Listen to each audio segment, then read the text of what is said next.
Une petite vidéo un peu particulière, tout simplement parce que concernant la vidéo du jour, j'ai tout simplement perdu et le début et la fin et le contenu du début et de la fin, ce qui fait que j'aurais du mal à la retourner, sauf si je dois tout recréer, ce qui me prendrait beaucoup de temps. Donc je vais tout simplement vous donner très rapidement les éléments d'introduction de cette vidéo. On s'est rendu compte que à peu près 13% des Américains pensaient que le coronavirus était ce qu'ils appellent un hoax, donc un canular. Et que 62%, seulement 62%, indiquaient être absolument sûr que le coronavirus existe. Et donc il reste encore 25% des personnes qui ne sont pas sûres ou n'indiquent pas avec certitude croire que le coronavirus existe. Et donc la question que se sont posées les chercheurs, c'est quelle est la manière de penser de ces personnes qui ne croient pas que le coronavirus existe, alors que tous les faits, toutes les évidences que l'on a montrent qu'elle existe. Et ils se sont posé la question, est-ce que finalement ils ont une manière de penser un peu différente? Est-ce qu'ils ont une manière de penser, on dit, qu'il manquerait de réflexion cognitive? Et il existe des tâches, en fait ce sont des petits problèmes mathématiques que je vais vous montrer dans la suite de cette vidéo.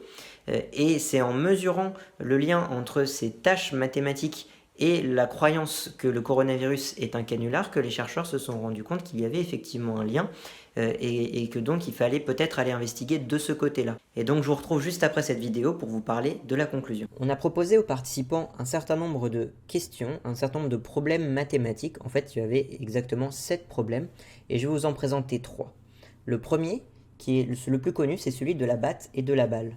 On vous dit, la batte et la balle coûtent ensemble 1,10 €. La batte coûte 1 € de plus que la balle. Combien coûte la balle? Évidemment, à première vue, on aurait tendance à se dire, elle coûte 10 centimes.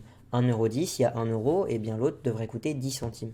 En réalité, il vous suffit de faire le calcul, mais pour que cela marche, il faut que la balle coûte 5 centimes et non pas 10 centimes. Le deuxième problème mathématique qui a été posé, c'est celui des machines. 5 machines produisent 5 outils en 5 minutes. Ça, c'est ce qu'on sait. Maintenant, combien de minutes va-t-il falloir à 100 machines pour produire 100 outils? La plupart des personnes diraient, il faut 100 minutes, vu que 5 égale 5 égale 5. Le deuxième problème mathématique, c'est celui des machines. 5 machines produisent 5 outils en 5 minutes. Dans ce cas, combien de temps faut-il pour que 100 machines produisent 100 outils? Évidemment, la réponse que l'on souhaiterait donner intuitivement, c'est 100 minutes. En réalité, il existe une autre réponse, tout simplement.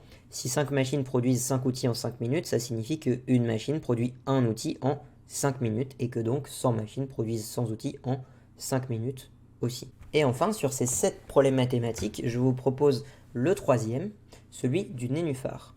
Un nénuphar double sa taille en 2 jours. Au bout de 48 jours, il a rempli tous les temps. Combien de jours faut-il pour remplir la moitié de l'étang? Évidemment, on aurait envie intuitivement de dire en 24 jours, c'est-à-dire la moitié du temps. En réalité, si en 48 jours il a rempli tous les temps et qu'en un jour il double de taille, pour remplir la moitié de l'étang, il lui faut 47 jours parce que ensuite on va doubler la taille et donc on aura rempli tous les temps. Donc à chaque fois, le système est toujours le même, la logique est toujours la même, c'est qu'on a une réponse qui paraît intuitive, qui paraît logique, et l'objectif c'est de ne pas se tromper, c'est d'arrêter son intuition et de dire alors on va essayer de poser le problème autrement et on va essayer de réfléchir pour trouver une réponse qui finalement est assez simple, mais qui nécessite d'arrêter son intuition. Ensuite, on a posé d'autres questions aux participants. On leur a posé une première question qui est: croyez-vous que le coronavirus est un canular? Croyez-vous que le coronavirus n'existe pas? Et ensuite, on leur a posé un certain nombre de questions sur leurs habitudes vis-à-vis du coronavirus. Est-ce qu'ils se lavent correctement les mains? Est-ce qu'ils mettent la distance sociale? Et est-ce qu'ils font en sorte d'adopter des comportements qui permettent de diminuer le risque qu'ils apportent avec le coronavirus, le risque de coronavirus autour d'eux? Évidemment, la logique ici aussi, c'était de voir s'il y avait des corrélations entre le fait de ne pas croire que le virus n'existait pas, ou de croire que le coronavirus n'existe pas, et le fait de mettre en place ces gestes barrières qui nous permettent de nous protéger de ce virus. Évidemment, si on ne croit pas que le virus existe, pourquoi on irait se laver plus sérieusement les mains ou mettre plus de distance sociale? Qu'ont trouvé les chercheurs? D'abord, les échelles, à part pour les performances cognitives, les échelles étaient de 1 à 6, systématiquement. En haut, on trouve la moyenne et l'écart type, et on va retrouver à côté toutes les corrélations. Je vais vous les expliquer ensuite. Pour les moyennes, la moyenne de performance cognitive, elle est de 63. Ça ne veut pas dire grand-chose parce qu'on n'a pas d'absolu. Celle-ci ne va pas de 1 à 6. Par contre, pour l'échelle de canular, on se rend compte qu'elle est de 1,89. C'est-à-dire qu'il y a très peu de personnes qui indiquent que c'est un canular, que le coronavirus est un canular, ce qui nous rassure quand même assez bien sur le fait que les personnes ne croient pas que c'est un canular. Sur l'échelle de distance sociale, on est à 5,49, c'est-à-dire que beaucoup de personnes indiquent mettre plus de distance sociale. De la même manière, beaucoup de personnes indiquent se laver fréquemment les mains, 5,49 sur 6.